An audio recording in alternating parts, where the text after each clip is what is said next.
Welcome in, welcome in, welcome in, welcome in, welcome in, welcome in. Welcome to the show, y'all. We have some major news coming in today. Out of East, out of the Middle East. I'm sorry. We also have some crazy news that's coming out of Russia and Ukraine. You don't want to miss tonight. I'm telling you. If y'all like the show, go ahead and smash that like button, hit that subscribe button, and make sure you hit that bell on that notification so you don't miss a thing. But further ado, let's get to the news. We have some breaking news coming in here actually as we speak. Let me get to it.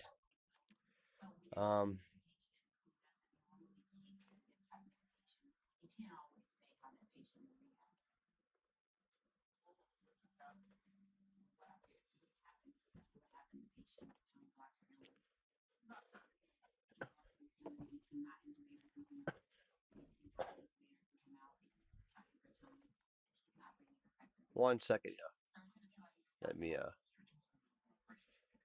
get to this.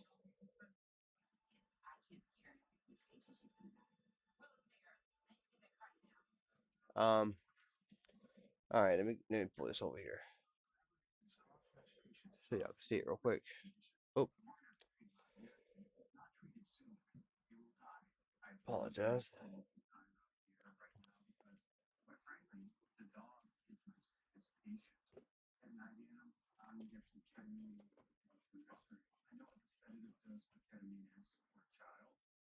One second, I apologize for that.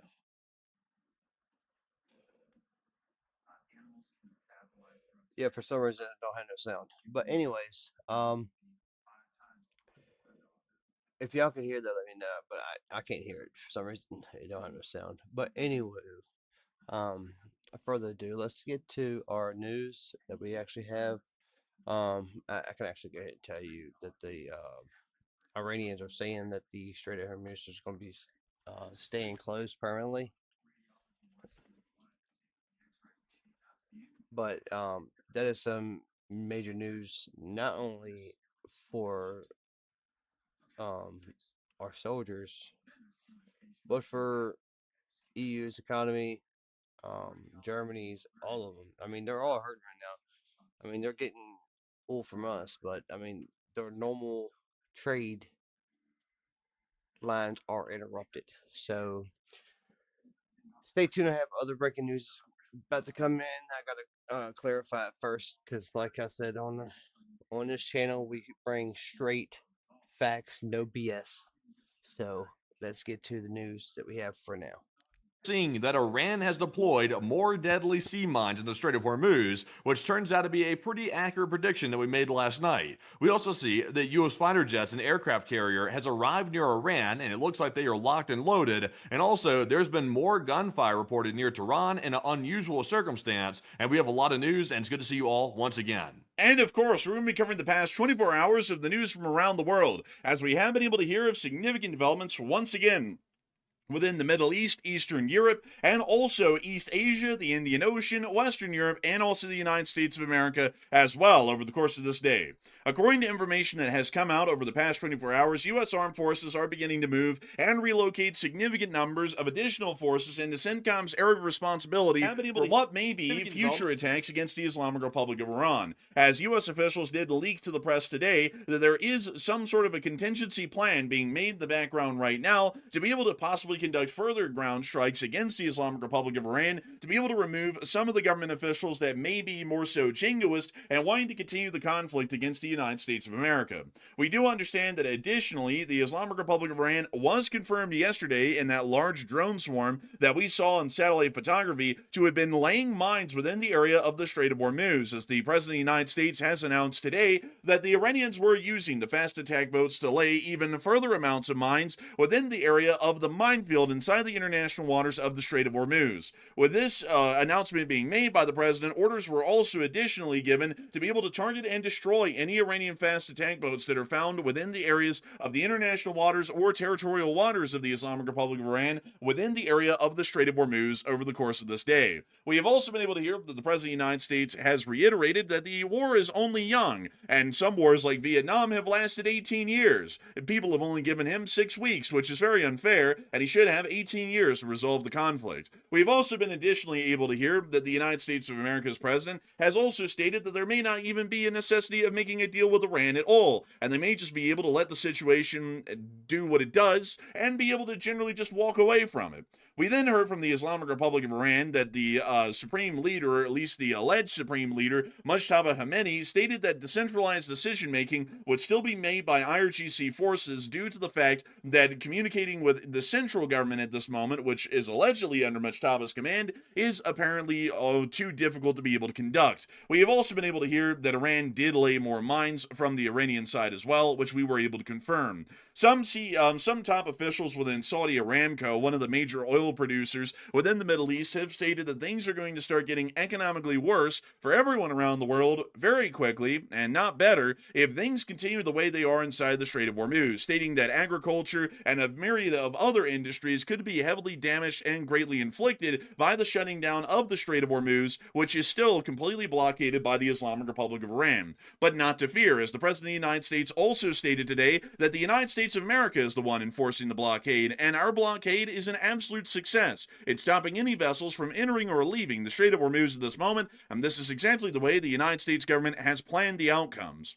Meanwhile, we also were able to see that a significant amount of tankers were airborne today within Saudi Arabia, and we've also seen that explosions have occurred within western Tehran, with some anti-aircraft fire being seen within the cities of Karaj and western Tehran. This was largely a mystery over the course of the day as to what exactly was leading to these major explosions, and also the air defense fire within this area. The Islamic Republic of Iran has largely dissuaded any sort of panic inside of Iran by saying that it was an air defense fire training drill, although the explosions within western Tehran would generally suggest that either the training went fairly poor and someone got blown up in the middle of the training, or it was not training. We're not entirely sure on that. We also heard that the Iranians did attack the Kurdish HQ today, and we also heard that Hezbollah did break the ceasefire that had been signed with Israel, but nevertheless, the President of the United States has also extended the Hezbollah ceasefire for three weeks, right after the ceasefire was broken by Hezbollah just hours before. We've also seen that as well within the United States of America, there's been further developments coming out from inside of the U.S. government on the situation with the Middle East and the ongoing conflict that we find ourselves embroiled in, and we've also been able to hear some major news out of Ukraine and Europe, as the Ukrainian armed forces have been able to inflict significant losses onto the Russian Federation's armed forces, and have been able to conduct significant strikes which have forced Russia to shut down the Druzhba pipeline indefinitely, according to reports that we heard today. They also hit a major pumping station in Kosovo as well. We also got reports that the United Kingdom of Great Britain and Northern Ireland are planning on conducting simulated nuclear attack drills against the Russian Federation that would be based inside the Baltic Sea to be able to prove that they are able to conduct an effective nuclear deterrent against the Russian Federation and their ongoing aggression within Europe. But with that in mind, folks, it is time for us to get on into all of this news, starting with our largest stories first and then moving our way on down into the smaller stories throughout the night. But before we get on to all of that, we do have breaking news coming out at this moment right now. And so, Matthew, what do we got? Okay, so we have some breaking news about Iran right now. It pertains to U.S. force deployments to the region. We're currently getting word that apparently an additional 4,000 U.S. troops are expected to arrive in the Middle East in the coming weeks as part of the Boxer Amphibious Ready Group and the 11th Marine Expeditionary Unit. So it sounds like we just got word that apparently another large U.S. troop deployment is about to take place, which kind of runs contrary to the idea that there's ceasefire talks that are still ongoing as we speak. So it seems to me like we're looking at escalation. That's what that indicates, obviously. But apparently they're weeks off. So if they're planning on doing something, that might indicate that maybe it's weeks away, like the deployment suggests. But we're not totally sure about that. But that's a pretty big piece of breaking news right there. But Enforcer, what say you? It does appear that according to that information, we can get the assumption that another brigade combat team of some division within the United States of America is going to be sent and forward deployed into the Middle East to be able to prepare for some form of military action against the Islamic Republic of Iran, although we're not sure when that military action will be conducted and what exactly it would look like and what the military scope of it would be and what the larger planning or strategy behind that action would be as well. Unfortunately, all we can get out of that is it's most likely a brigade combat team sized element of some form, and outside of that, there isn't really much more to work off of with that breaking news that's come out. But with that in mind, it is time for us to move on out of this brief breaking news update that we just got at the beginning of the show, and time for us to move into all of the news that we have over the course of this day. Starting with our largest stories first, and then moving our way on down into the smaller stories throughout the night. And boy, howdy folks, is it going to be a lot of news. It's quite a lot, actually. Moving us on down and into the area of the Strait of Hormuz, we have been able to hear of a great deal, as you can all see right here. There's about 10 updates on the Hormuz today, just from the American side, on the situation that is currently permeating within the Hormuz. We are going to be starting our sequence here of news stories with the oldest story coming first, and then we're going to work our way on into the most recent developments and statements that the U.S. government has made. Just a few hours after we went off air last night, we were able to hear that the President of the United States made the following statement. I have ordered the United States Navy to shoot and kill any boat, small boats, though they may be, their Navy ships are all, 159 of them, at the bottom of the sea, that is putting mines in the water of the Strait of Hormuz. There is to be no hesitation. Additionally, our minesweepers are clearing the strait right now. I'm hereby ordering that activity to continue. As we all know, you have to repeat orders after they've been issued and they're already being carried out, but at a tripled up level. Thank you for your attention to this matter. I have to say that this is a little bit of an interesting statement, because if my memory serves me correctly, everyone, I think that I remember that our actual minesweepers were put on board of a ship and were transported back to the United States of America to be put to the scrapper's torch about at the very opening days of this war, if I'm not mistaken. So we don't actually have any minesweepers, as in the mine-sweeping vessels. We only have the mine-sweeping drones, and from what we understand, the autonomous demining drones that can be used off of the back of a littoral combat ship generally can only detect the mines and really can't do a lot more to be able to actually demine the strait. That would still require an additional equipment system to be able to go in and try and actually demine the strait, from our understanding, at least at the moment. The demining drones on the littoral combat ships are a lot like to a sense, basically just a reconnaissance drone, but underwater, so it doesn't really seem that will be clearing out the strait anytime soon. Additionally, I also remember, if I'm not mistaken, folks, that the President of the United States claimed that all of the mine-laying vessels were destroyed, along with their whole Navy, about a couple of weeks ago, and now we're hearing that apparently the small vessels, which we have been talking about here on the show, that were capable of laying the lighter weight Maham 7 mines were still capable and operational, and have apparently, as of yesterday, laid even more mines inside the strait. Many of y'all will remember us covering that news yesterday and giving our analysis on air that appeared to clearly be some sort of a larger swarm that was attempting to mass deploy mines within the minefield inside the Strait of Hormuz, and they would be able to do that as their hulls are fiberglass and don't give off any form of magnetism for the already existent mines within the area to be attracted to. And also, additionally, it does appear that the Iranians did have mine-laying capabilities, as the United States did not deal with the fast attack boats and all other mine-laying vessels. We only dealt with the larger ones that were capable of laying mines, but we never dealt with the small fast attack boats, which also can lay mines as well. So it does appear that at this moment, the situation in the Strait of Hormuz has become even worse. Instead of there being a smaller number of mines, there is now a larger number of mines present within the strait. We're now assuming, as of today, the number could be anywhere in between 60 to 120, which is a fairly large range, but once again, we do not know how many Maham 7 lightweight anti-ship mines those fast attack boats were able to carry, and how many they dropped off. If they were able to carry one at a time, that means they maybe dropped off at least 30 of them yesterday. If they were able to carry 2 of them at a time, they were able to drop another 60 out there. We already knew that the pre-existing number was at least 20, and probably even higher than that. So if we're saying that there was about 60 or so mines that were laid yesterday, along with the 20 or more that are out there, it is definitely somewhere in between 80 to 120 at the higher end numbers. If it's at a lower end figure, then it's probably somewhere around 60. But there is obviously an incredibly large number of mines right now within the Strait of Hormuz, and the number is not decreasing over time. As a matter of fact, it is actively increasing.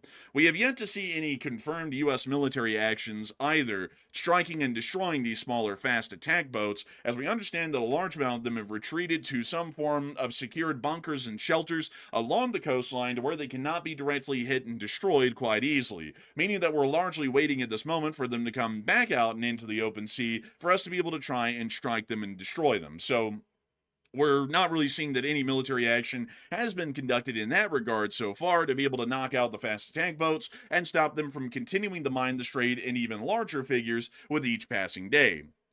We have also been able to see that the President of the United States then stated afterwards that apparently, according to a certain person, Mark Thiessen stated that the President doesn't need a deal to get what he wants from Iran, and then the President agreed. So apparently there's now an idea being floated by the U.S. government that the United States does not even need to make some sort of an agreement or a deal with the Islamic Republic of Iran to be able to deal with our primary war goals or the situation with the Strait of Hormuz. Yeah, it's a little bit weird, isn't it? Because the U.S. is the one pushing forward the ceasefire talks. They're the ones driving that forward. The Iranians don't want to talk. They refuse to show up to any of these meetings that are taking place inside of Pakistan. So it seems to me there's some double talk going on here for certain.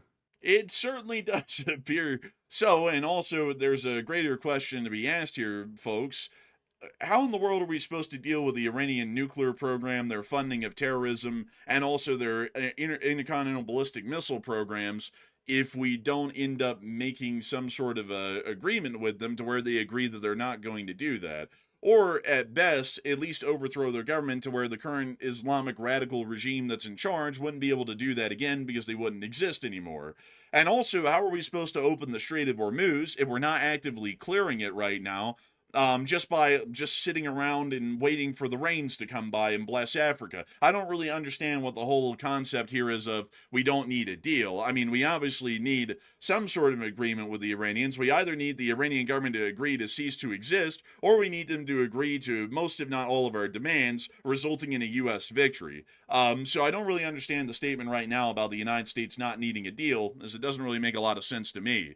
We've also seen that as a result of this, the price of WTI crude is continuing to rise. And we've also seen that due to the inaction from the United States of America, at least in terms of clearing the Strait of Hormuz from the mines that have been laid and were laid yesterday, many industry officials throughout the entirety of the region are also saying that they're becoming increasingly concerned about the developing crisis. But before we get on into all of that news and everything else that's happened in this area today, we do have some further discussions that I've seen in the chat right now about these fast attack boats and the kind of threat that they're posing within the area. And a lot of people have been wondering, considering the fact that these fast attack boats are largely only targetable and destroyable once they're in the water and underway somewhere, and you really can't destroy them at their moorings because they're usually in some sort of a secured bunker facility near to the coastline, a lot of people are wondering if they can't be destroyed, then what happens? And Matthew, what are people thinking about that right now, and what are you thinking about that as well? Okay, so we did see today in the president's Truth Social post that he did order that all the fast attack boats that Iran has need to be destroyed immediately. And also, by the way, they kind of missed their window of opportunity because they were all in the Strait of Hormuz the other day, and for whatever reason, the U.S. did not strike them while they were literally speeding through the Strait of Hormuz. So they kind of missed that opportunity the other day. But they're saying that whenever they show back up again, though, they're going to blast the boats out of the water. So if the U.S. cannot destroy the boats, then what happens? 60% said the Strait will then remain closed. 26% said the U.S. will eventually destroy the boats, despite them being in hardened shelters. And 8% said the Strait will open anyway. And the Strait of Hormuz is going to remain closed. Like, there's no way for it to open right now. It's just simply not the case. Today, Iran laid even more sea mines in the Strait. So that's going to further impede traffic through the Strait. And also, this fast attack fleet, which previously the U.S. had claimed was destroyed, is clearly not destroyed. They're still fully intact. And they were out and about yesterday, and now they're laying mines as well. So honestly, the U.S. has been misleading the hell out of people, to be perfectly honest. They've been trying to make it seem like the situation is over with, and it's far from over with, and that's very obvious from what we're seeing today. So I'm with the 60%. The Strait will remain closed. Now they got to contend with taking more mines out of the Strait. So if the U.S. was using this ceasefire to rearm themselves, which it appears to be, they were using it for that fact, they've given Iran time to pretty much mine the Strait with more mines, and it could be a lot. We don't know how many it is. And they've also given them a chance to attack more vessels. So I'm not sure if that was a wise 4D chess move right there. I think that might have been pretty stupid, actually. But Enforcer, what say you? I would have to be with 60%. The Strait is going to be closed well into the indefinite future. And the thing about it, folks, is that the increased number of mines actually doesn't create a more difficult situation, because we have to clear it out basically grid by grid anyways throughout the entirety of the Strait, due to the fact that there is a mine somewhere out there. Just one of them would require us to clear out the whole deal, and that would take some time. So generally, the increased number of mines isn't going to be exacerbating the situation. It is definitely showing, though, that the Iranians are trying to hedge their bets to where, if for some reason the U.S. just tried to barge through the Strait and then start conducting convoy duties, that would be very difficult, if not impossible, because a large amount of vessels may be hit and sunk by mines because they're in such a large frequency through the minefield, instead of it being a much lighter frequency like we had seen at the very opening of the war. I would also have to say that additionally, due to the fact that the United States government is making it incredibly clear that for some reason or another, we're not willing to open the Strait of Hormuz, or we're not even going to try and open the Strait of Hormuz, and we're going to try and play knick-knack paddywhack with the Iranians instead, this is going to remain closed for an incredibly long time, just due to the fact that we're not taking any active actions to open the Strait. I've got to say, folks, it gets very exasperating to say this every single night, because I'm just basically saying this into a void at this point, but the Strait of Hormuz has to be reopened.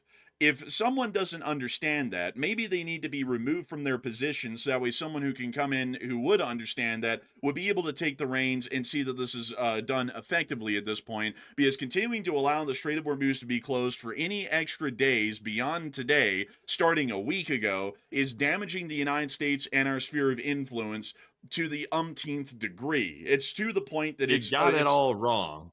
You got it all wrong. You got it completely backwards. The U.S. is the ones that closed the Strait of Hormuz. We have total control over the Strait. Like, if the U.S. wanted to, we could just simply remove the blockade if we wanted to, and we have full control of it here in the United States.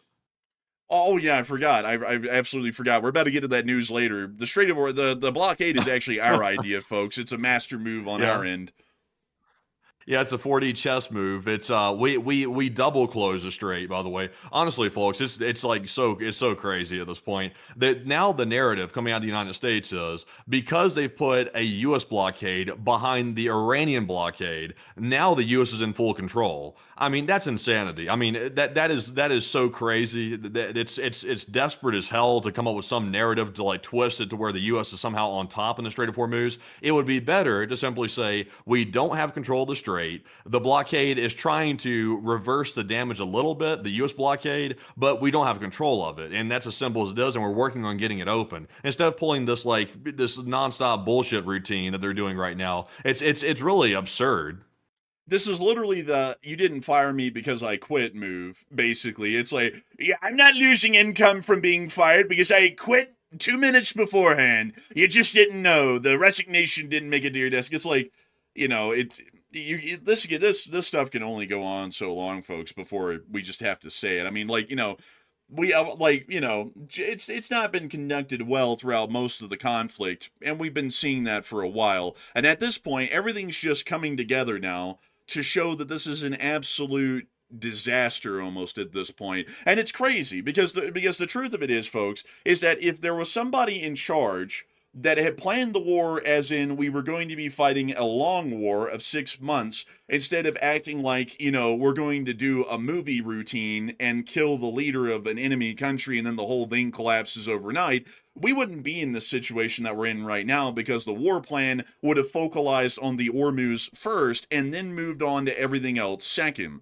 We didn't really have to blow up Khamenei, the United States at least, to be able to win the war against Iran. As a matter of fact, that might have done us more harm than good, because we put so much priority on trying to get headliner stories out of the war on our targeted strikes that we didn't actually focus on the strategic side of things of actually trying to win the war in its material sense by making sure the Iranians wouldn't be able to blockade the Strait of Hormuz in a snap action. And we also didn't really ensure that the Iranians would be able to generally try and militarily survive at some point on into the future. Right now, the Iranian government, at least the Islamic regime, is still intact with new leadership. They have a decentralized command, which means that their military is still largely operating the way it was during the shooting conflict, and also the Strait of Hormuz is still closed at this point, nearly 7 weeks in.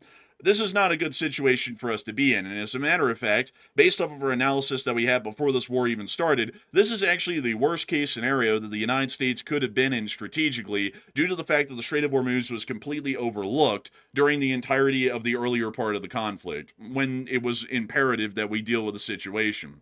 It appears that a lot of industry experts, those who would know a great deal about this, have started to say that things are going to be going quite badly once again, considering the situation that is currently ongoing within the area. As Saudi Arabia's Aramco CEO, Amin Nasser, said that the disruption of the Strait of Hormuz promises to have drastic domino effects on the aviation industry, the agriculture industry, the automotive industry, and many other industries that largely pertain to petroleum or any other form of liquefied fossil fuel production that generally would have come from the Middle East.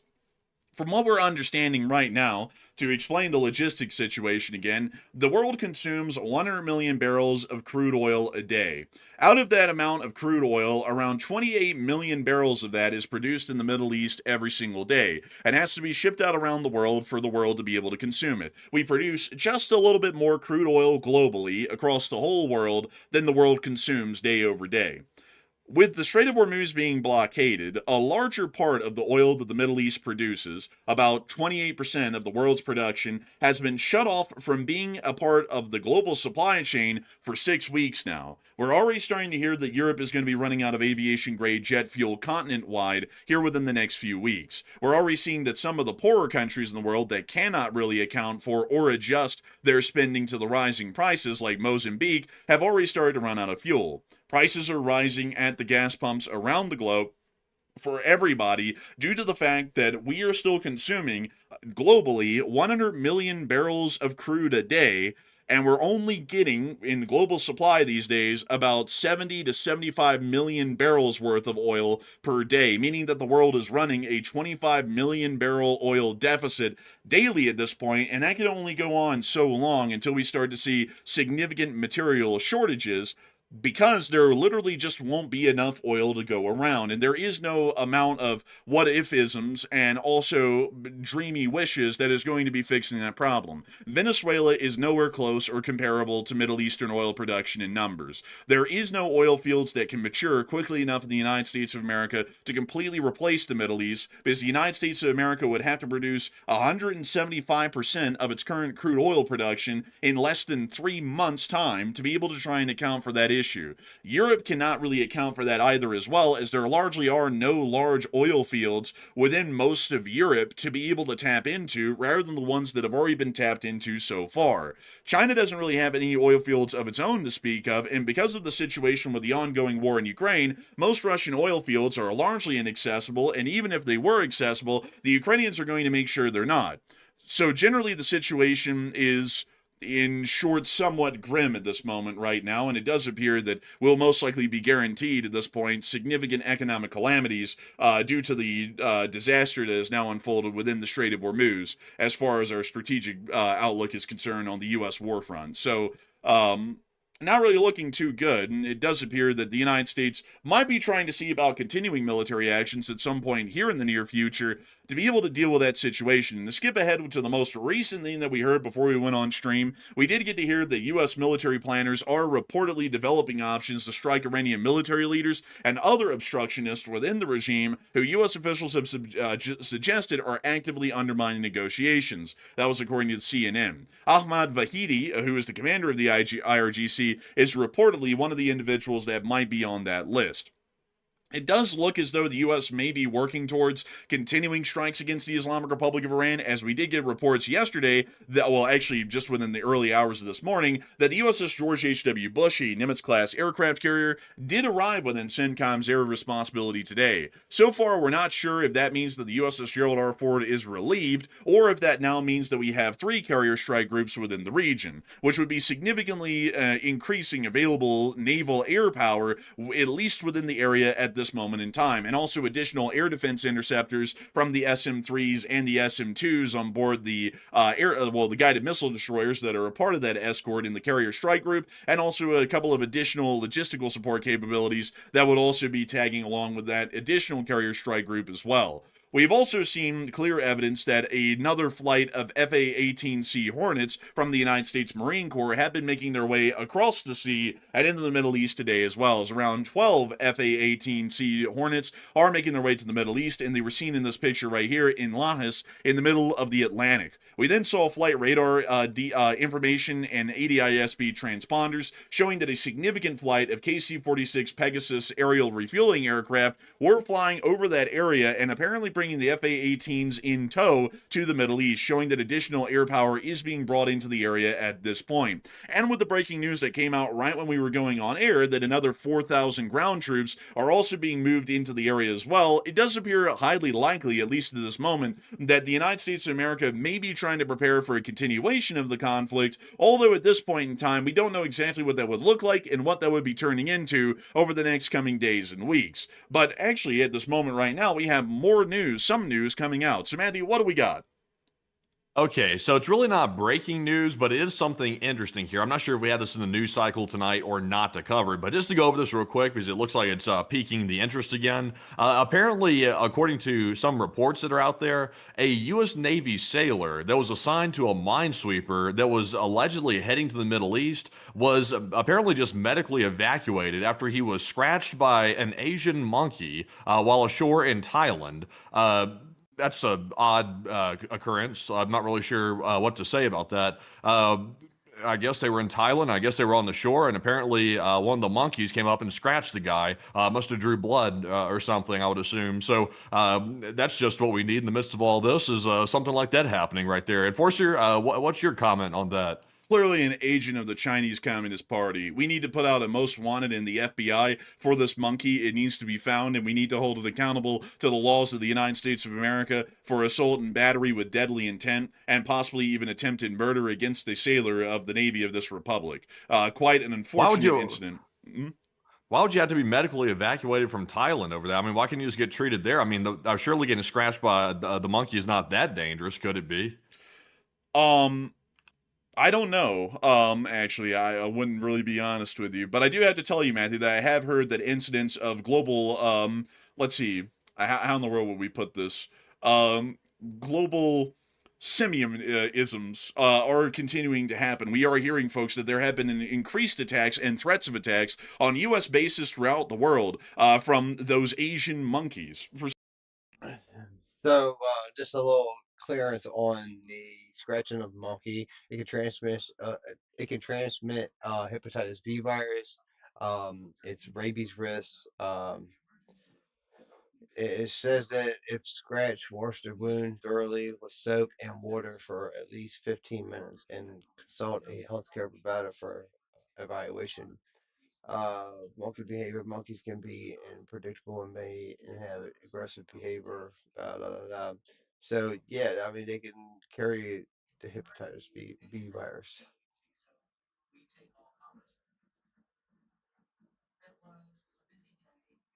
So that's just to clarify that. Some reason they've been traveling around. Apparently, we're assuming that they're all working for the Chinese Communist Party. So if you see, folks, a rhesus monkey in your neighborhood, you need to call the local authorities immediately, because that might just be another Chinese Communist Party operative that has been trained by the Chinese, because animal training is a fairly common thing these days, to be able to try and attack U.S. citizens and U.S. soldiers of the Republic. Unfortunate tragedy, to say the least. But I don't really know what to make of it, all jokes aside, folks. I mean, I think the commander said something along the lines of this kind of crazy stuff just happens from time to time. We couldn't have even expected it. So I don't know. Okay, so apparently it's very dangerous, actually. I wasn't aware of this, so this explains why he's medically evacuated. So it sounds more likely, true than false at this point. Apparently, a monkey scratch is dangerous and requires immediate medical attention because you can get, possibly all kinds of really horrific viruses from that, apparently. Also, infections, bacterial pathogens, and even minor scratches that break the skin can transmit rabies. Oh my God. Also, herpes B virus. What? My goodness, this is awful. Like you can get all kinds of bad stuff from a monkey scratch. Apparently, I didn't know that. I've never had to think about it. So apparently, it's serious. It makes you wonder why they were hanging out around these animals anyway. It's like it seems like a dangerous thing to do, especially considering the circumstances that they're being deployed for. Oh my God, dude. That's like the armadillos that carry leprosy. Dude, that's crazy. I didn't Yeah, know that really. about the Asian monkeys. Like they just it's an Asian monkey. It's not like a particular like species, or is that like the common English name for the species? It just says in the report, it says Asian monkey. So I'm assuming that's a species of monkey, I'm assuming, instead of just like some random like, generic term for like that. It's like I guess I don't know a whole bunch about it, to be honest. That's crazy. I mean, one hell of an occurrence. I guess that sailor's going to have a story to tell.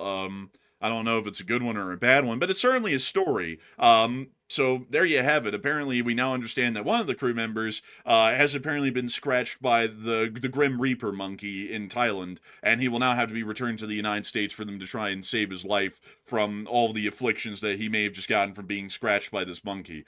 What anyways, moving on from that story, we can't harp on that one for too long. There's just so much going on these days, folks. So much going on around this great world of ours. Well, moving us on from that, it is time for us to get on and into the rest of the news that we were able to see within the Middle East, as we did see another large flight of tankers within the area over the course of this day. It does appear that a lot of these were the KC-46 tankers that were ferrying those FA-18Cs over into the area that were from the United States Marine Corps. That largely appears to be a continuation of that ongoing development. We have also seen, getting us back into our U.S. news within the area of the Strait of Hormuz, that according to the President of the United States, he also made an additional statement today. For those people, fewer in number now than even before, that are reading these news channels that allegedly are failing, that think I'm anxious to end the war, if you would even call it that, with Iran, please be advised that I am possibly the least pressured person ever to be in this position. I have all the time in the world, but Iran doesn't. The clock is ticking. The reason some of the media is doing so poorly with subscribers and viewers is because they no longer have credibility. Iran's navy is lying at the bottom of the sea. Yada yada yada. Anyways, it's the same shit as usual. Time is not on their side. A deal will only be made when it's appropriate and good for the United States of America, our allies, and in fact the rest of the world. So that's also a statement of the President of the United States today, is that we're in no rush at all to do anything. We've also been able to hear that apparently the U.S. Navy, according to some officials who have spoken to the Wall Street Journal, fired more than 1,000 Tomahawk cruise missiles into Iran since the war had begun, which I believe is one of the largest numbers of Tomahawk cruise missiles that has been used in any conflict in history, or it's one of the highest numbers that I've heard of that has been used in any conflict in history. So quite an interesting detail to hear, and it is most likely showing that we are significantly low on Tomahawk cruise missiles and also other forms of advanced guided munitions and missiles due to the fact that such a large volume of them were used in the first 5 weeks of the war, which were the shooting phase of the conflict. We have also been able to hear that according to the President of the United States, he doesn't know who's in charge of Iran, and he's saying that a third group is taken over from over Iran after Khamenei was sent to greener pastures, and a second group was wiped out. So apparently there is a third group that's in charge, but for some reason we're also saying that we don't know who's in charge, although we know enough to be able to say that the third group is now in charge of the country. Moving us on out of that, we've also been able to hear that according to the President of the United States, he also stated, "We've never had so much ammunition. Our ships are loaded, locked and loaded. They're ready to go." We also were then able to hear as well that apparently, according to the news that the president stated about Iran dropping more mines in the Strait of Hormuz, the president stated it was foolish, but they can do it if they want to. We also were able to hear that the U.S. is possibly planning future strikes on the Islamic Republic of Iran, and we're hoping that that would be the case at this point, because sitting around and doing nothing really isn't boding too well.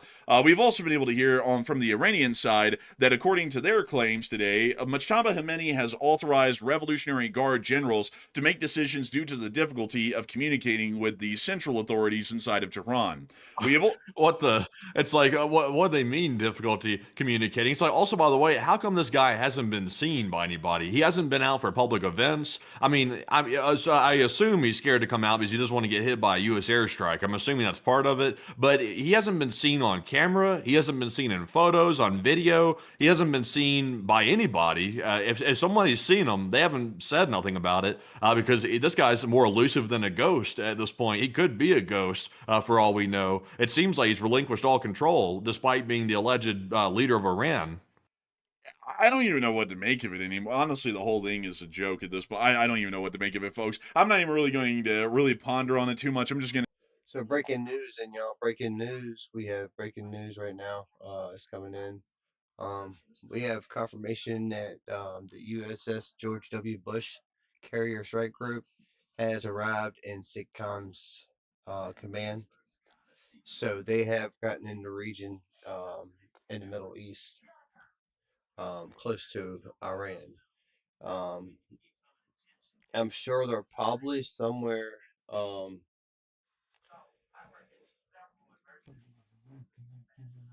One sec, y'all.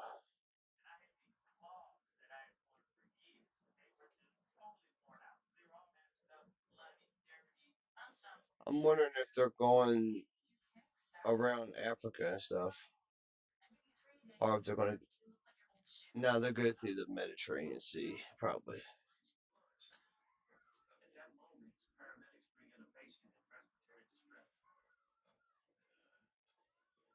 A trio operation is now ongoing in the region. Um, so that's the breaking news for now. Let's get back to the normal news. To get you all the news out, because at this point, what more is there to say? I mean, I don't even know. But we also have been able to hear that Iran did deploy more mines in the Strait of Hormuz over the course of this day. So it does appear that we were able to get confirmation from all ends, because I did see some people in the chat saying that it appeared that our story was completely bogus about the Iranians laying more mines. The president said they laid more mines. The Iranians said they laid more mines. Everybody else in the world said they laid more mines, so they laid more mines. No fake news there. That's just the reality of it. The situation has once again gotten worse. So with that in mind, we do understand that a lot of people right now are talking about what the U.S. is planning on doing with all of those fighters and tankers that flooded into the Middle East, and also the additional arrival of the George H.W. Bush. And a lot of people have been putting in their thoughts. And Matthew, what are people saying on their thoughts and prayers right now? And what are your thoughts and prayers as well? Okay, so we did see today, we can confirm this information, that apparently a whole bunch of FA-18 fighter jets with the Marine. Okay, so news from earlier about the USS Bush. It's actually going around Africa. So it's actually going around and actually going where Abraham Lincoln is actually going. So they're going. If you actually see where my cursor's at, where the Gulf of Oman's at, that's where Abraham Lincoln's at. They're actually with the blockade right there at the end of the well, I was say the Oman Strait, but the Gulf of Oman. Um, that's where the blockade is going on. Where the United States blockade is going on. Iran has theirs up at the Strait, right there, or it's like 14 miles or something like that. Between uh side to side. But yeah, just wanted to let y'all know that they did go around Africa. I'll pull it up for you. So they left Virginia and went all the way around to here. So they're right about right here somewhere. So they're going right here to back these ships up. So we're going to have massive. Did I say massive? Oh. buildup of ships and navy power there. It's insane. They're gonna have like 400 aircraft. It's insane. Marine Corps apparently took off from some islands in the Atlantic, and we did see a long line of refueling aircraft, which we believe had those F-18s in tow, and they were taking them into the region near Iran. So those have arrived. We've also seen refueling tankers show up, also tons of cargo aircraft still flooding into the Middle East. So preparations are still underway, but here's the catch, though. They've been preparing for weeks, and they've had many weeks to prepare. So every single day that they're delaying at this point from taking action on Iran is giving Iran chances to mine the Strait, which they've apparently done last night. It's also giving them chances to hijack more vessels and also giving them a chance to rearm themselves from China. So, it seems like it's possibly good for the United States to take this chance to rearm, but it's also giving Iran a leg up as well by waiting too long. So we also saw that an aircraft carrier apparently showed up to CENTCOM today. So what are your thoughts? What is the U.S. about to do? 55% said the U.S. is preparing new airstrikes, and that'll pretty much be it. 30% said the U.S. is preparing to open the Strait one way or another, and 8% said the U.S. is starting a defensive posture. So it's kind of hard to say at this point. I'll be completely honest. I thought we would have seen by now already some type of ground operation, or at the minimum, new airstrikes. That's what I thought was going to happen, but they're still stalling, and they're still saying they're trying to have ceasefire talks, even though there's no hope in hell of a ceasefire or a peace deal being made. So I don't know. Like at this point, I'm not sure if they really know what they're doing at this point or what, but the situation is getting worse by the day every time the U.S. doesn't take action. So I'm not really sure what to say. So, Enforcer, what say you? I'd have to say I'd be in the unsure camp at this point, folks, because I don't know. I don't like. I honestly, folks, it gets very aggravating. Like I keep very positive throughout the day before I have to do this, but when I have to sit here and start doing the monologue, literally item line after item line, and just explain how things are going, it's not going good at all. I mean, if anyone's telling you that it's going great and we're on the winning end, that's definitely not the case at this point. We could definitely be on the winning end. But because of our current leadership in this country, which apparently doesn't understand what the winning end looks like, we're not on the winning end because they don't know what the hell that would even look like or what they would want it to look like or what their goals are or anything for that matter. So we're stuck in this really weird quagmire where we don't know what's happening tomorrow. And if something does happen tomorrow, it's probably been so poorly planned that it's basically an amateur blunder on a chessboard, and then we're immediately checkmated almost the next day on that very move. So I would have to say, I'm unsure of what we're going to be doing. We might be conducting airstrikes. We might not be conducting airstrikes. We might pretend like everything's fine until we start running out of oil, and then we'll pretend like that could be blamed on someone else. I'm sure Yeah. go ahead. I guess at this point, since we can't begin to explain what the U.S. leadership is about to do. At this point, that's a futile effort to try to even assume what they're trying to do at this point, because I'm not sure if anybody knows. So basically, what they should be doing is priority number one should be reopening the Strait of Hormuz. That should be priority number one. And while we were very much against a ground invasion or a ground raid, if we have enough drone defenses or some way to fight off the Shaheeds, a ground invasion might be the best way to go. It's still going to have bad casualties. That's the unfortunate side about it. But we have to get the Strait of Hormuz reopened, because if we don't, all these experts out there that are out there saying that's going to have a ripple effect, a domino effect throughout the entire global economy. They're not just saying that just for shits and giggles. They mean it, and because they're experts in the field. So they have to get the Strait of Hormuz open. So however they need to do that, they got to start taking some action to open it up. And so far we haven't really seen that, but that's what they need to do first. Yeah, I would say so. I see some people in the chat saying, well, you expect them to put out their war plans. Oh my God. I gotta say, folks, I don't know what it is with some people not wanting to just look at something and see it for what it is. It's something else, because this clearly is going as badly as it could go. I mean, if you go back and listen to one of my streams that we ran before this war started for like the week or two beforehand, you will literally hear me talk about here's how it could go.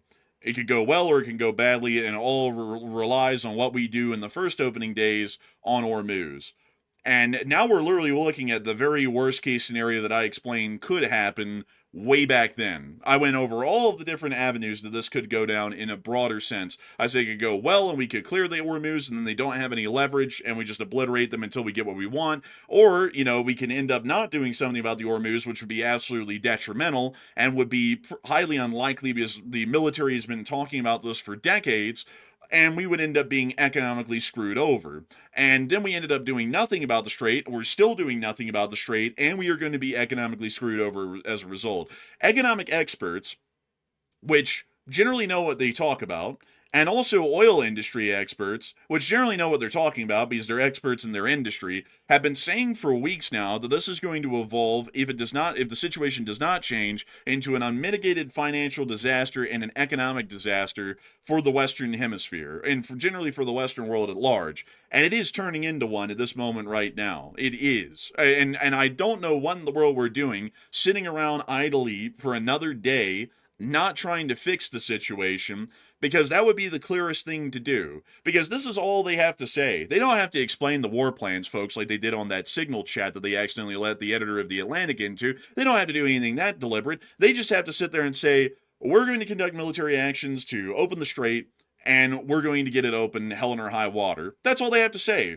It's not an advanced war plan. And the Iranians already know that if we go to war with them, that's going to be an area we're bombing them. And what are they going to do about it?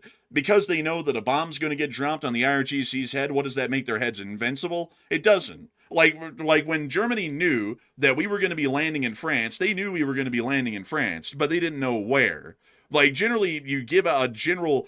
You give the plan, like there is a general broader framework of a plan, and the public should be able to know what it is, because if you have any brains and you did come up with a plan, it's very easy to give someone the broader statements of the plan. Like I told y'all before the war, I said that if I was the president, my plan would be to wipe out anything that could pose a threat to the Strait of Hormuz on the opening days, and then move on to deal with everything else inside of Iran. The government is the lowest priority because bombing Khamenei will achieve nothing. That's what I was saying back then, and that was the plan. Didn't have to get into all the intricate details of what planes were taking off when and bombing what and where and all of that, because that is getting into operational security. But giving people the broader scope of a plan, like the general, just one sentence summary of it, is not going to be hurting anyone in the long run. That's been done throughout all of history, and to act like it hasn't been would be absolute insanity. It's showing that they don't have a plan. But we also did get to hear that in the meantime today, some other interesting development did happen up in Tehran,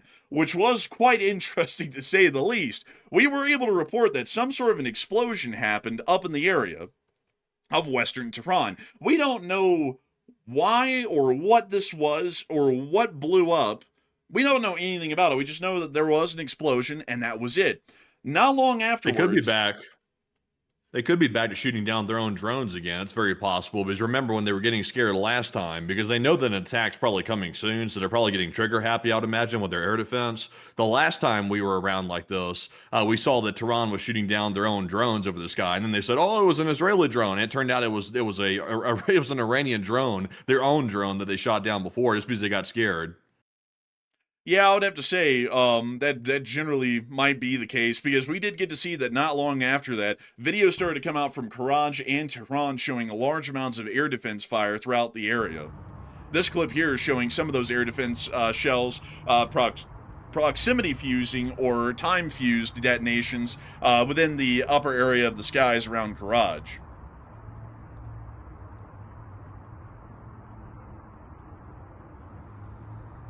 Moving us on from that, we also got to see that within Tehran, there was also some anti-air activity as well within this area, which we saw in this very short clip right there. And we also saw a slightly longer clip from some sort of a nighttime parade or a rally of some sort that was going on, where we could also see the air defense fire as well. We hear some guys screaming, and we also see the air defense fire up there as well. Seems pretty brave to get out there and hoard up in the street like that in the midst of possible attacks coming soon. Man, it seems like they're definitely having a picnic, folks, down there in Tehran at the moment with whatever sort of... They're having these rallies every night. It's like, don't these people have jobs or something to get to in the morning? Like, why are they out there every day? That's honestly a big question to me at this point, is how in the hell do they have the stamina to be out there every day? But outside of that, though, We did get to see that these explosions did happen inside of an explosion happened within Western Tehran, and there was a large amount of air defense fire, and it's a bit of a mystery as to what all of this was and why it happened. The Iranian government has claimed, and this is obviously a BS claim, that it was an air defense training drill with live ammunition over a populated urban area, which it makes that completely unrealistic because any form of training usually doesn't use live ammunition over a populated urban area due to the threat that if there is any sort of a dud round that doesn't proximity fuse, that thing could come down on a small house and wipe out a family. So that's generally why you don't conduct air defense training drills over a major metropolitan area with live ammunition. So clearly that story's not true. But what we don't know though is what exactly happened. It's a little bit up to mystery right now. They could have shot down one of their own drones, like Matthew was saying. They could have seen that some sort of an explosion happened within Western Tehran for unknown reasons, and then the air defenses had a knee-jerk reaction hearing the sound of an explosion and just started firing into the air. They could have just been an element of pandemonium where they just started firing into the air out of the blue for really no reason. Or it could have been that there really was some form of training, which would be absolutely stupid, and one of the air defense guns blew up because the ammunition may have been mishandled, or the gun was at the very end of its lifespan and it suffered some sort of a catastrophic failure that led to a breach explosion. We just don't really know. There's a lot of different answers that could be given to this, but it is a really interesting occurrence to say the least. Moving us on over and into northern Iraq in the city of Erbil, we also got to hear that a Kurdish military HQ was also hit by apparently some drone attack within the area, which we saw right here. We believe it was by an Iranian proxy force or by the Islamic Republic of Iran itself. والله النا دولة دوزار يا الله يا الله يا الله. And we hear another drone coming in. And that's the end of the clip. But moving us on from that, we also got to see this one as well that had music inside of it and the explosion as well. Generally showing the same thing from a slightly different angle with better tunes. Now, moving us on over and into the area of Israel, I'm sure that the Israel-Lebanon-Hezbollah ceasefire has done incredibly well. Let's see what's going on. Yeah. Oh, no. It's rockets. Looks like that ceasefire lasted a couple of days. In the meantime, though, after that happened, just a few hours later, we were then able to hear another great piece of news from the President of the United States.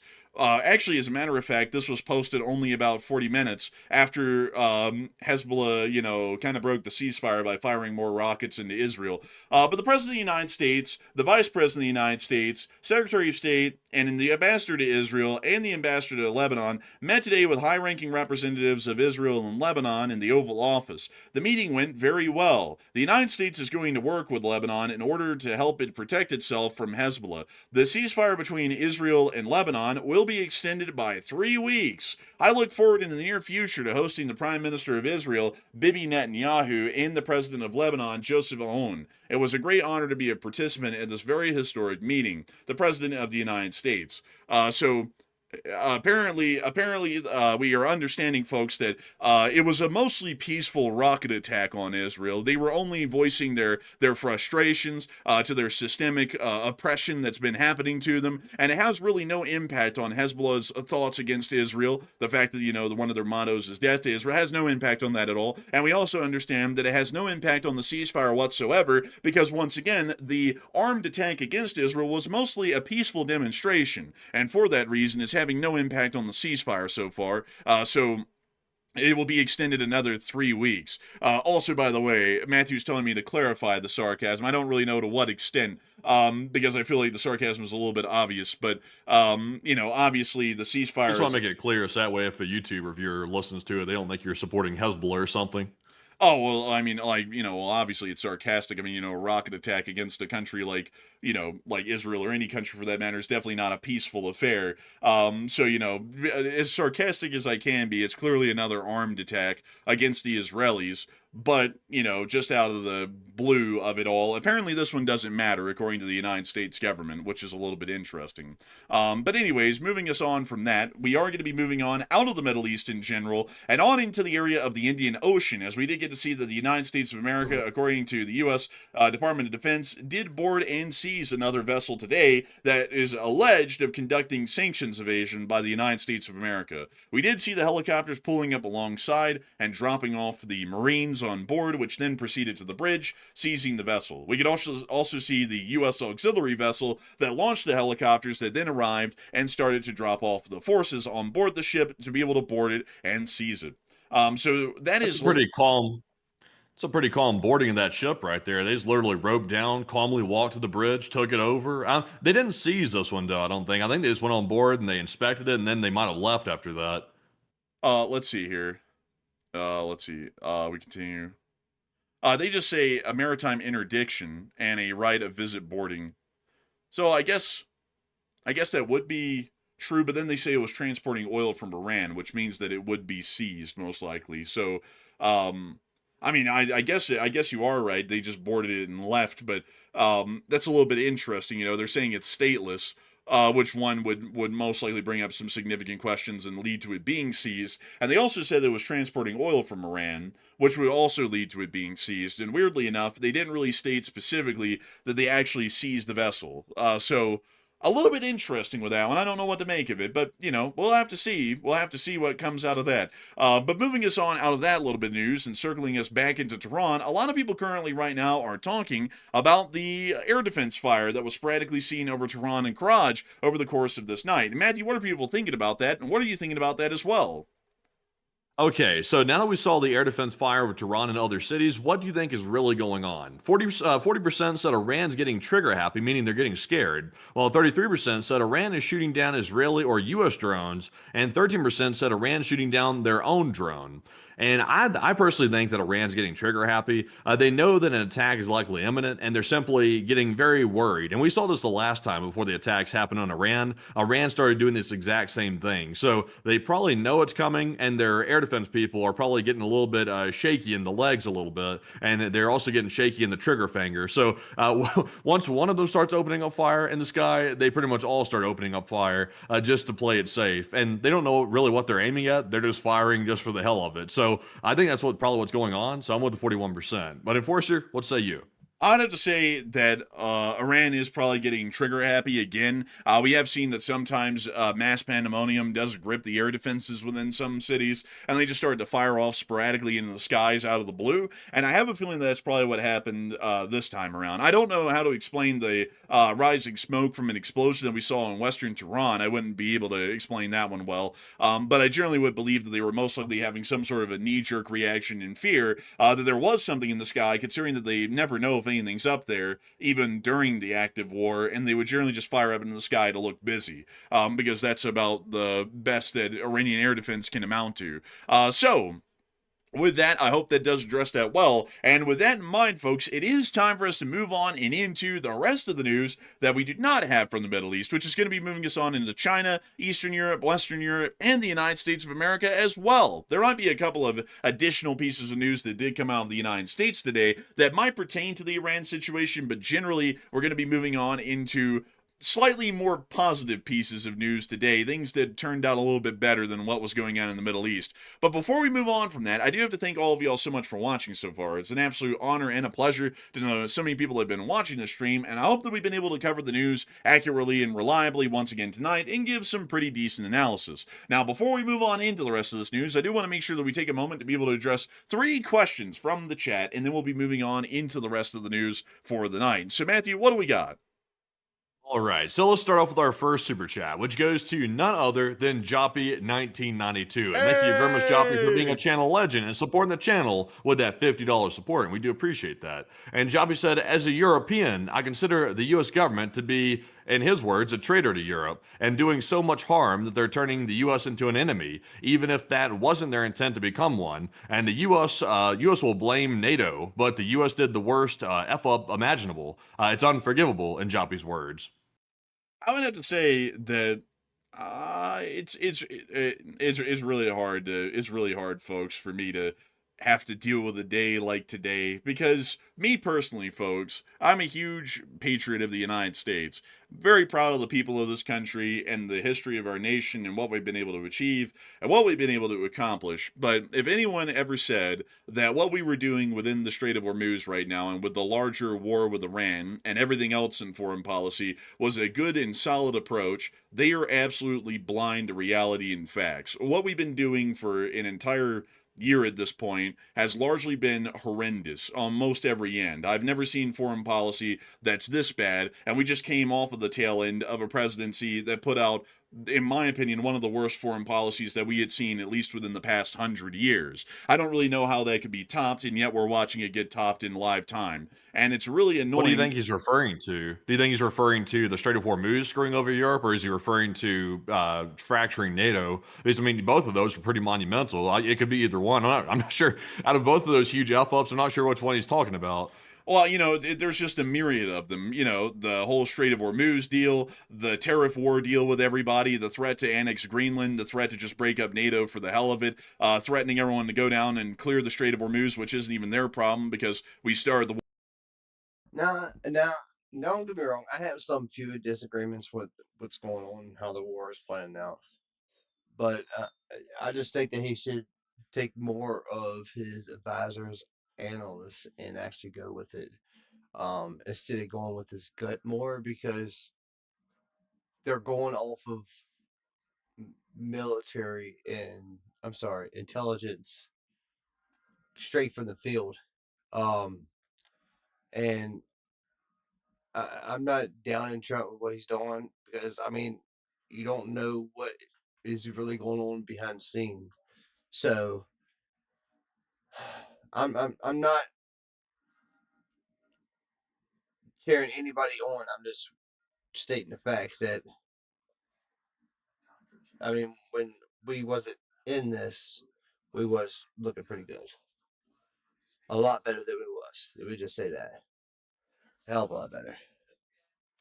But anyways, war that created the blockade of the Hormuz, and all of the other things as well, like, for example, lifting sanctions on the Russian Federation to help them profit and prolong the war in Ukraine, the blocking of weapons shipments, in some cases, to European countries, because we have underestimated how difficult it would be to fight the Iranians, or how exactly to fight that war due to poor war planning. I mean, you could go on an endless list at this point of things that would have a whole bunch of countries in the world pretty unhappy with us right now, and quite obviously so. And so I gotta apologize to all the folks in Europe, and I would hope that y'all understand that this has been an unfortunate lapse in judgment in U.S. foreign policy, as the United States of America, from a personal position and a business position, greatly appreciates our allies around the world, in Europe, in the Middle East, and also in East Asia and every other corner of the globe, because they help to make the United States the nation that it is, help us to be able to power project the way we do, and we also are able to mutually cooperate with each other to be able to improve our common lot together.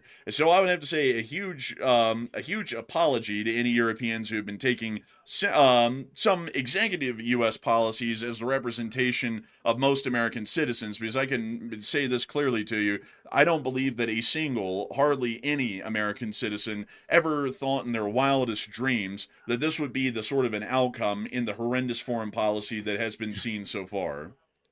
Yeah, definitely not this bad. Like, there's always mistakes that can be made, but at the same time, though, when a mistake starts getting very bad and then they start digging the hole deeper, it starts getting really tough at that point. But also, Jobby said, I mean, the Strait crisis. He said NATO is not as consequential as the lack of natural resources from the Strait is.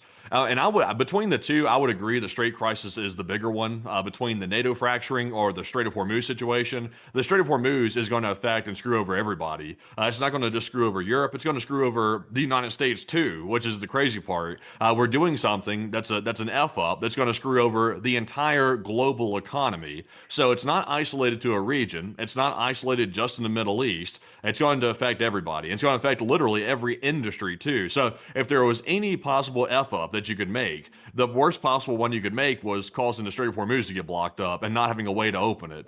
So I would agree. Yeah, I mean, like, just to be upfront with y'all, I honestly assumed coming off of the last presidency that nobody could do worse, because the last presidency, in my opinion, was doing about as badly as it could do. And that's also what makes my frustration this go around a lot more noted, I suppose, than the last one, because the last one I was like, this is pretty bad, but hopefully we'll see a rebounding here. And then we went from one weakness to the next weakness, and it has not improved at all in foreign policy. It's looking horrendous. And so I do apologize to all of our allies overseas. All I can tell you at this point is just wait a little bit, because I don't think this is going to be continuing on that much longer, to be entirely honest with you, and things will start turning around to generally improving, because I've never seen, just to be upfront, I've never seen an administration that has gone out of its way to basically screw the United States over on the global stage as badly as it has been done so far. This is nothing that has been done can be spun in a way that benefits the United States of America. We chop off allies by the bushel at this point, and then act like we don't need them, when in reality we're better off with them than without them in every single instance.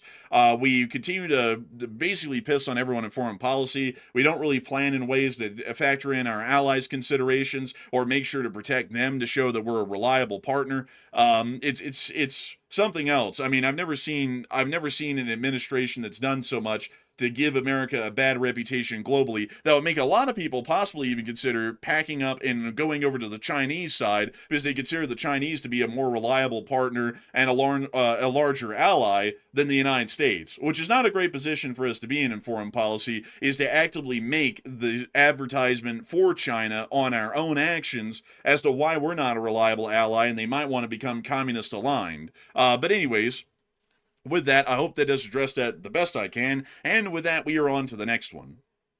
And our next one here is going to go to Fred Vreeman. And thank you very much, Fred, for that $50 support as well. We do appreciate that. And Fred said, this is literally insane. Talking about Iran and the Middle East, how much BS can we handle? And the police enforcers try to make some sense of it all for us. Please, it's so darn simple. Oil prices up, supply down, something, whoop Iran, rebuild, duh. I just like trying to make some sense of it. Like, I'm not just trying to be a defeatist here, but at this point, though, the U.S. has to have a coherent plan at some point, because they either have to commit to a ground invasion, which could be costly when it comes to casualties, or they have to restart airstrikes. I mean, some type of action has to start again. We can't just stay in limbo where we're trying to force negotiations that don't want to happen inside of Iran. We can't keep doing the limbo routine. So sadly, I don't have any sense to make out of it. We're just going to see how it goes and see what the next move is. But Enforcer, what say you? I would have to say I don't even know how in the world to fix this mess at this point. I mean, it's almost beyond salvaging in the situation that it's in right now. I mean, the one thing that could be done is you could try and break the blockade. But at this point, it's like, with us basically just giving them every extra day at this point, every day, to further strengthen and solidify their defensive positions around the Hormuz, that battle is becoming even harder to win with each passing day. And some people were saying, well, it would be a hard fight to win at the start. It's like, well, who's to say what it is right now? Because we're not keeping up pressure on them. We're not even attacking them. We're basically just letting them build up their own defenses. So when we have to inevitably, forcibly try and open the Strait, they might be able to hold out for as long as they can before we can clear them out and then start demining the Strait. It's a situation that's pretty tough. I mean, like, it's really tough. I just have to say, I just don't really know how to even fix it at this point. And it's like, everybody's going to be pissed off at us. It's like, if this affects everybody and everybody's going to pay the price for it, economically, that is, we're going to piss off every single ally we've got. And it appears to be it's going to get worse. I mean, I see a lot of people, there's some people in the chat saying, look, you guys don't understand. This will be fixed soon. It won't cause a problem. I mean, even hypothetically, if tomorrow, which this isn't even possible, but in like a parallel universe, if you were able to reopen the Strait of Hormuz tomorrow, we would still be seeing economic effects in a couple of months. The prices would still rise because there's a lot of damage to refineries in the Middle East right now as a result of the strikes on those facilities, and the oil capacity is still going to be low even with the Strait reopening. And now we have a double whammy problem. The Iranians are still closing it, they're still mining it with more mines, and also now the U.S. is blockading on top of that. So, I mean, You literally couldn't get any more complex. I mean, technically, if the Chinese showed up and added a third blockade to it, I guess it could become more complex that way. But that's not realistic. So, I mean, it's literally as complex as it'll get right now, and it's a very tricky one to solve. Yeah, I would have to say, I don't really get it. Also, I just saw someone say, and this one actually got me. Someone say, "You won't read my comments because it makes too much sense." Well, I'm about to have to deconstruct it because I did read it, and I was like, that doesn't make sense. They said, "Y'all are always seeming to forget we literally took over Venezuela and we own the oil. So yeah, it's okay we're blocking the strait because they're just going to be buying oil from us." Jesus. Like the I got to say the confidence that you have in such a incorrect statement is really like commendable. I like to die on a hill that is hardly even a hill, it's more so a hole in the ground. I mean, that's something else. Okay, so explain to me, since you know it everything. How in the world does 1 million barrels of oil a day amount to 23 million barrels of oil a day from the Middle East? Tell me how 1 million is equivalent to 23 million. Tell me how that works, and maybe that would make sense. But it doesn't make any sense at all because 1 million items does not equate, it's not equal to 23 million. There's just no, like, just getting beyond that point, not even discussing anything else, there's a huge disparity there. That's like saying, well, I'm as rich as Elon Musk because I have $92 and Elon has almost $1 trillion. It's like that doesn't really add up. And if someone said that, it wouldn't make any sense. And that's what you just said about the oil situation. Also, them buying from us doesn't do us any good because we're still not able to produce the amount of oil needed to supplant Middle Eastern production, meaning that everyone's sucking oil out of our reserves and they're disappearing every day.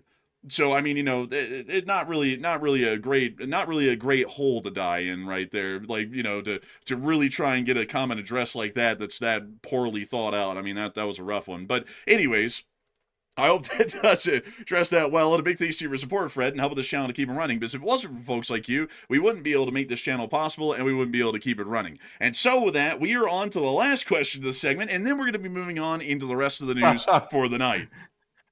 Man, I'll tell you what. I tell you, like some people's brain is like dang, like Arnold Palmer. All right, y'all. So, other breaking news is coming out right now. On 1 second.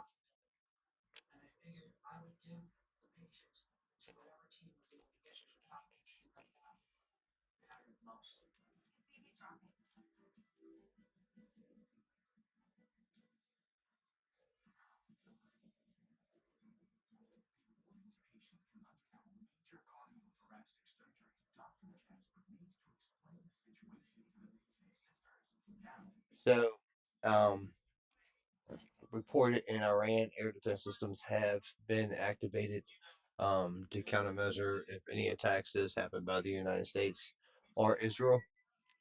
And the Houthis are also on standby as well. But they've been firing missiles at Israel ever during the ceasefire. So, but that's the breaking news that we have right now, and that is the news for tonight, y'all. And I really hope that y'all enjoyed the show for tonight. Um, we've had a few people in here tonight, so I really appreciate it. I hope y'all come back again.